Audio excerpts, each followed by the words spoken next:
This part will focus on the operations of Codex. In other words, how does Codex work? Codex works through technical committees that we will call subsidiary bodies. These committees report to the Commission or the Codex Alimentarius Commission, CAC. This is where the decisions are made through representation of the various members and observers of Codex. Again, the word Codex or Codex Alimentarius means or stands for the food code. Codex meaning code, alimentarius from Latin meaning food.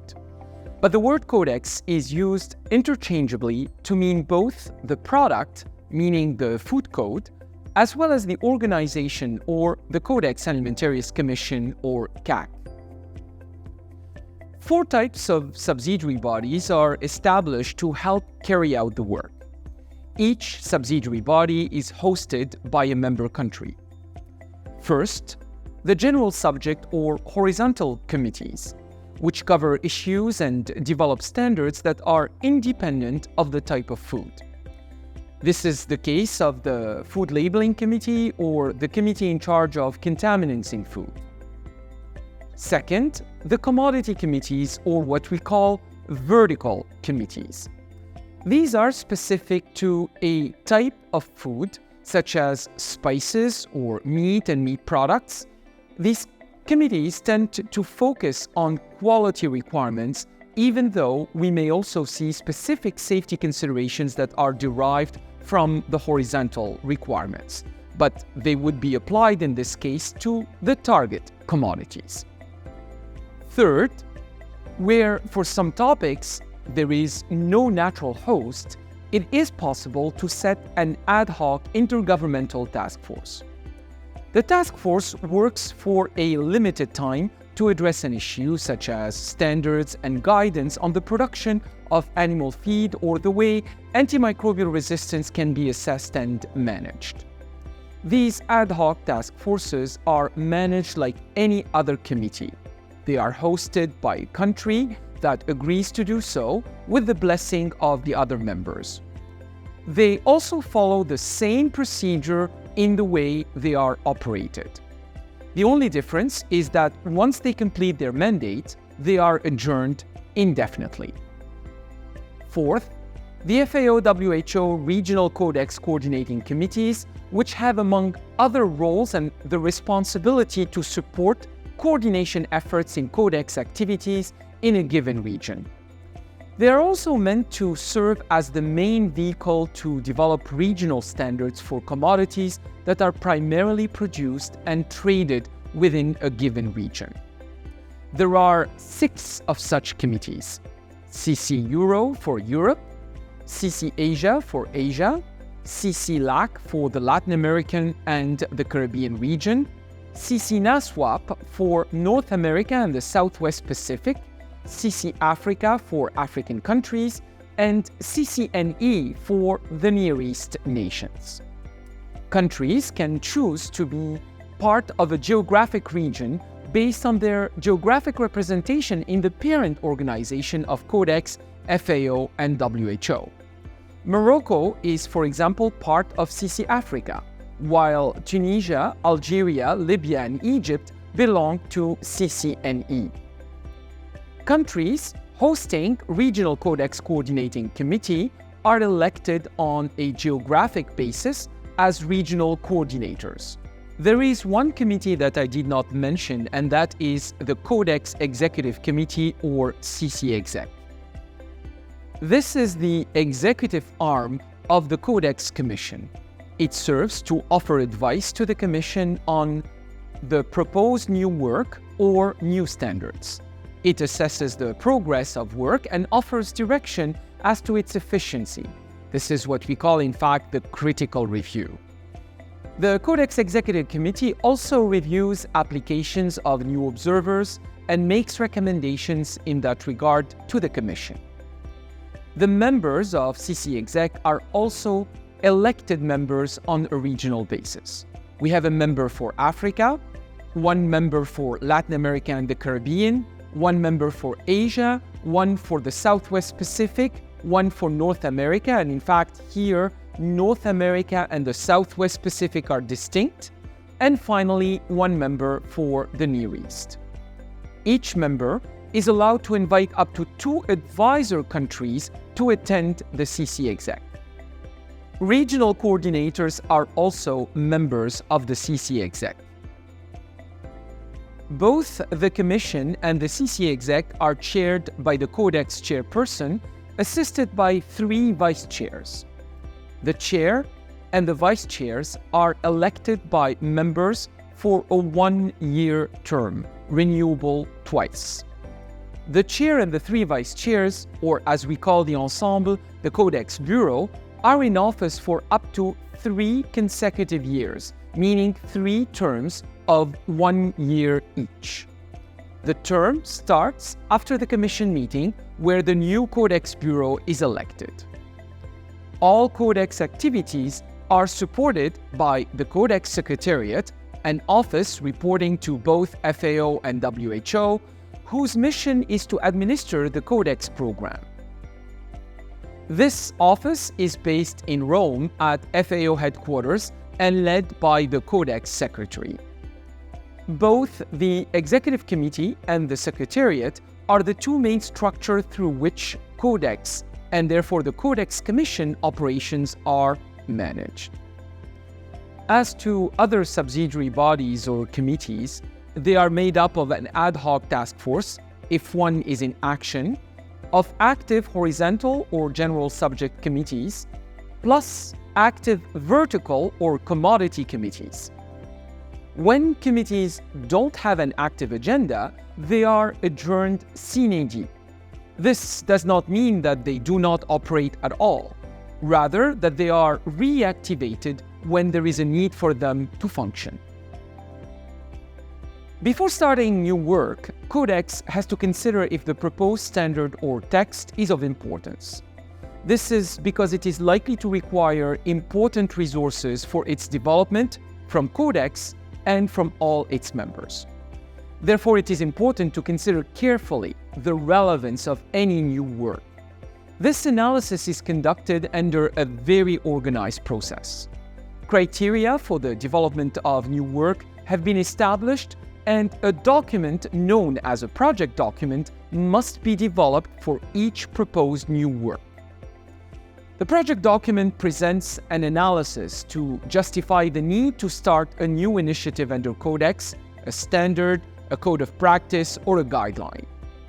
The project document is the basis of the discussion that generally takes place at Codex committees first, suggesting the start of the work, then at the Codex Executive Committee or CC Exec to envisage such new work.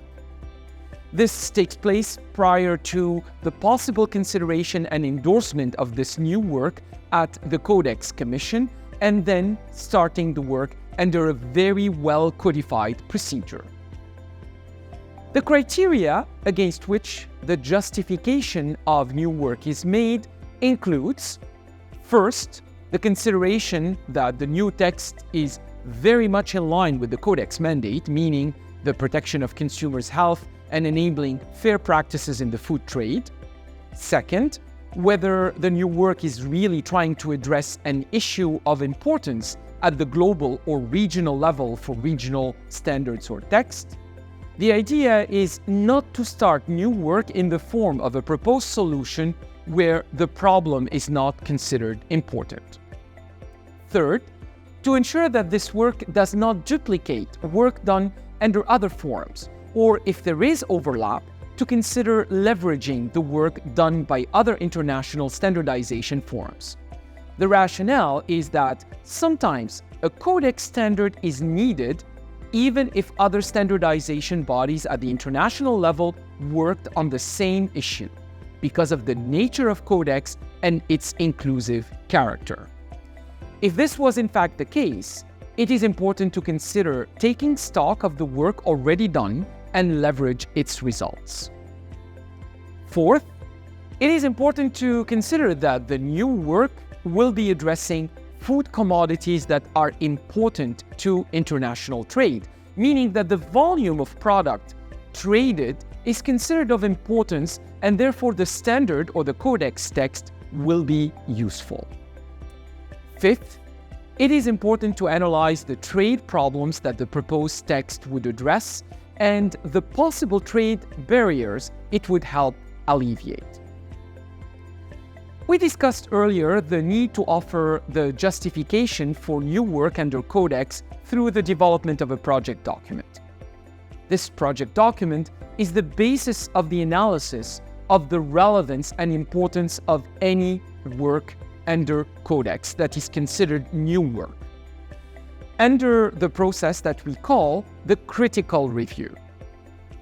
That is why the project document must contain information that presents the new work and offer all the justifications needed for its importance.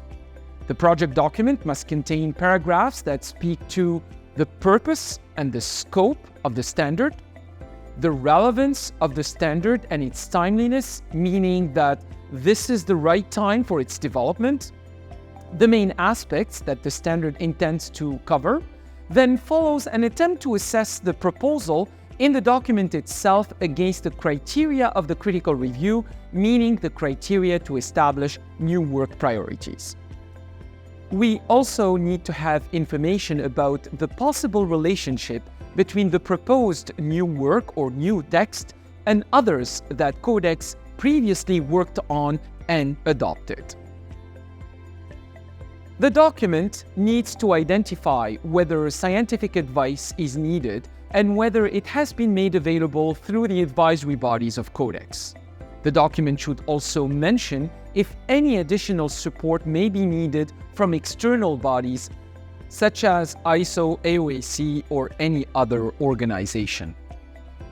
The way this new work would help serve the objectives of Codex and align with the strategic plan of Codex underway needs also to be addressed in the document. Finally, a proposed timeline needs to be offered as to the way Codex and its subsidiary body or bodies intend to complete the work. The critical review is an important task conducted by the Codex Executive Committee on behalf of Codex and where advice is developed for the Commission. It is through this critical review that new work gets proposed and examined. The revision of standards also gets considered here. One of the important criteria to be considered for this phase is whether the proposed work addresses the priorities of developing countries. The critical review also examines whether a new subsidiary body needs to be convened, in particular an ad hoc intergovernmental task force or even a new committee, their creation, their adjournment, and their possible dissolution, if required. The reliance on scientific advice also gets discussed and is generally prioritized as part of this process. Codex is an organization that develops standards with a contribution of over 100 members at a given time. It is therefore important that the organization follows a very clear procedure that governs how standards are developed and how they evolve. The procedure governing the development of a standard encompasses 8 steps with a crystal clear function for each step. Step 1 is the step where the proposed standard or text is developed and is endorsed as a new work by the Commission. This generally happens at the recommendation of one of the technical committees and is supported by analysis showing why this work is relevant and even important for the work of Codex at the juncture that it is proposed. This is what the Codex Executive Committee does and recommends. Step 2 is when the work of drafting of the standard takes place. This is generally handled through a technical committee and a working group, whether electronic or physical, that leads this work. This is also led by one or more members that chair or co-chair the work. Step 3 is where the Codex Secretariat circulates the proposed draft for comments to seek input. Step 4 is when the proposed text gets discussed at the committee for the first time after it was approved to be new work. So step 4 includes the deliberation during the meeting of the technical committee leading the work. From step 4, several options and scenarios may take shape. One of the options is that the committee decides to continue its discussions at an upcoming session and the standard is held at step 4.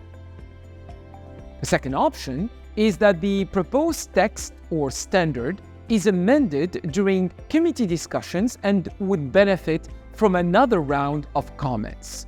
Therefore, the standard or proposed text would be returned to step 3 and recirculated in the new form by the Codex Secretariat for comment before returning for re-examination at step 4 at the following meeting. The third option is that the standard is deemed to require even more work and would be sent back to step 2, meaning to the drafting process. And from there, it would follow the same process to make its way back to the committee for reconsideration at step 4. One of the most favorable outcomes is that the standard moves to the next step, meaning step 5. This is a step where standards are considered to have advanced well enough that most of provisions are ready for adoption and that only some items are left to be further discussed, and these are generally left in square brackets. Step 5 requires the involvement of the Codex Commission, and therefore the standard is examined for adoption at step 5 as a draft standard by the Codex Alimentarius Commission upon recommendation of the committee. Now, after step 5, the Codex standard continues its progress.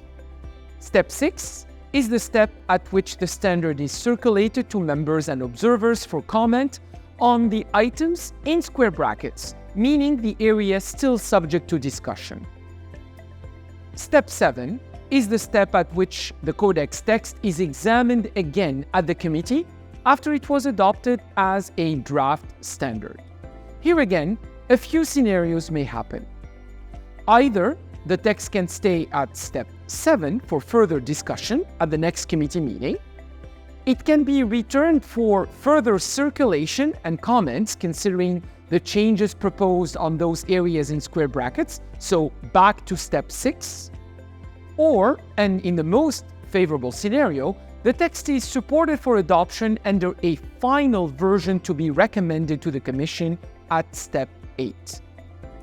Deliberations at the Commission are needed for the final adoption of this text as a Codex standard, and this is what we call step 8. In many cases, however, the agreement on the proposed standard can be reached at step 4 of the committee discussions, and there may be no other issues or no other areas to discuss. At this stage, the committee may recommend the consideration of adoption under what is known as the accelerated procedure. The text will then be sent for adoption at step 5.8. This requires also the involvement of the Commission for such adoption. So you see here that the Commission is needed for both adoptions of the draft and final text, so at steps 5 and 8. And also, of course, during the accelerated procedure at step 5.8. So let us examine a case study on the way Codex standards can help promote trade and result in positive impacts for the food production sector on the economy, on top of the known benefits on public health. If we take the example of a regional dish or product known in Korea as kimchi, a standard was proposed for development under CC Asia by Korea to establish clear quality and composition criteria for this product. Considering the important trade of this product in Asia primarily, work began under CC Asia. A regional standard was adopted and contributed to the product becoming better known and defined. Then, and based on data showcasing that the trade of this commodity goes beyond Asian countries, a proposed international standard was developed under the Committee for Processed Fruit and Vegetables, CCPFV. Of course, in this case, the international standard leveraged the work that was conducted by CC Asia, and after its adoption, the international standard helped define the product and its characteristics with accuracy. The adoption of a Codex standard for such commodity helped to make it known and therefore helped it to be more widely traded. The adoption of this standard therefore resulted in the increase of trade of kimchi not only within Asia but globally. This is one of the benefits of the development of such Codex standards. Once a standard is adopted by Codex, now what? A Codex standard is only useful when it gets used by members to serve in their own food regulatory development. Codex standards should be used as the basis for national regulatory measures, either by adopting the standard as is or by adapting it to fit the national context. Again, Codex standards are not mandatory, rather voluntary. And the adoption of the standard should not happen as a blind adoption of the standard as is. Rather, an analysis should take place to consider whether the standard fits the national conditions. Sometimes, an exposure assessment is needed to ensure that the proposed values by Codex would be protective enough or relevant to a given country or jurisdiction. At times also, the Codex standard is adapted to the realities of the level of protection of the country. So, in essence, more so than the product itself, meaning the Codex standard, understanding the process that led to the development of the standard, such as the scientific advice or the risk assessment, the risk management considerations, and using these as part of the application of the evidence-based approach to be followed at the national level is the most conducive to benefit from the Codex standard setting process. It is as if the international scientific community helped in achieving the national decision for a given food issue. This is what helps and what leads to more convergent and robust food standards globally. With the way Codex is structured and considering the robustness, the transparency, and the inclusiveness of the Codex standard setting process, Codex standards continue to be considered as a reference not only in international agreements of the World Trade Organization, but also as part of bilateral agreements or multilateral agreements at the regional or sub-regional levels. I hope this introduction to Codex, its importance, and the way standards are developed was useful to you. We will continue discussing Codex programs, their structure and organization in other video capsules. Thank you again for watching.